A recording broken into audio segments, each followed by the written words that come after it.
নমস্কার জানিয়ে সকল প্রিয় বন্ধুদেরকে আবার একটা নতুন ব্লগ নিয়ে হাজির হলাম তোমাদের সামনে।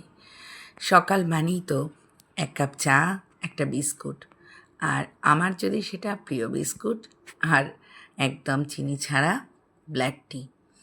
যাক, হয়তো দেখে বুঝতে পারছো একটু শরীরটাও বিশেষ ভালো ছিল না, ভালো নেইও। তাও কিন্তু ফেসবুক তো বুঝবে না, তার কাজ, তার কিছু কর্ম, তার কাছে জবাবদিহি আমাদের করতেই হয়। তো সেই জন্যই এরকমই একটা সকালের সূচনা করলাম তোমাদেরকে সাথে নিয়ে। আর তোমরা সাথে থাকলে অনেক সময় অনেক খারাপ লাগাও ভালো হয়ে যায়, বলতে গেলে মনটাই ভালো হয়ে যায়। হালকা হালকা রোদ, মাঝে মাঝে বৃষ্টি হলো, আবার একটু রোদ উঠল, সব মিলেমিশে একটা ভিন্ন টাইপের ওয়েদার। মানে কি বলবো, না গরম না ঠান্ডা, তবে সবার মুখে একই কথা, এই ওয়েদারে কিন্তু প্রত্যেকটা মানুষ ভীষণভাবে অসুস্থ হয়ে পড়ছে। তাই সকল বন্ধুদেরকে বলবো, তোমরা কিন্তু তোমাদের শারীরিক খেয়ালটা সম্পূর্ণ মাত্রায় রেখো। ফেসবুক করতে করতে শরীরের খেয়াল রাখতে ভুলে যেও না। দেখলেই যাত্রাপথটা, তারপর আমি এই জায়গায় চলে এলাম। তোমরা কি কেউ বুঝতে পারছো এটা কোথায়? এটা কিন্তু কলকাতার প্রসিদ্ধ একটা থিয়েটার হল। যাক, বলেই দিই, আমি কিন্তু স্টারে গিয়েছিলাম একটা সিনেমা দেখতে।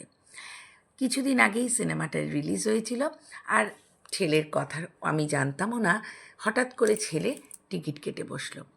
কিন্তু ওই যে এখন তো মুঠো ফোনে বন্দি জগৎ, তাই জন্য ভাবলাম আমিই দেখব বিশেষ বিশেষ মুহূর্তগুলো, আমার বন্ধুরা দেখবে না। হয়তো অনেকে তোমরা দেখেছো, এটা সেই একটা সিনেমা, নাম আর বললাম না। যদি নাম জানতে চাও অবশ্যই কমেন্টস করো, আমি বলে দেব। তবে তোমরা কিন্তু দেখতে পারো, এটা কিন্তু আমি কোনো অ্যাড করার জন্য বলছি না। এই কারণেই বললাম, একটু ঐতিহাসিক ভিত্তিক যেহেতু, সেই জন্য ছোট বাচ্চাদের অনেক কিছু জানারও আছে। তোমরা ইচ্ছে করলে অবশ্যই দেখে আসতে পারো। তাই সিনেমা হলে হাত খালি রেখে চুপচাপ বসে থাকবো, ভাবলাম একটু ক্লিপ নিয়েই নেওয়া যাক।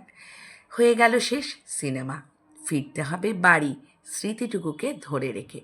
তারপর বাড়ি ফেরার সময় রাস্তার বেশ আলো ঝলমলে মুহূর্ত তুলে নিলাম আমার বন্ধুদের জন্য।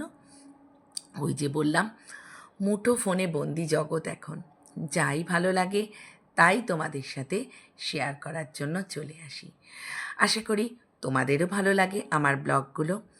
যদি ভালো লাগে একটু কমেন্টস করে আমাকে একটু সাহায্য করো।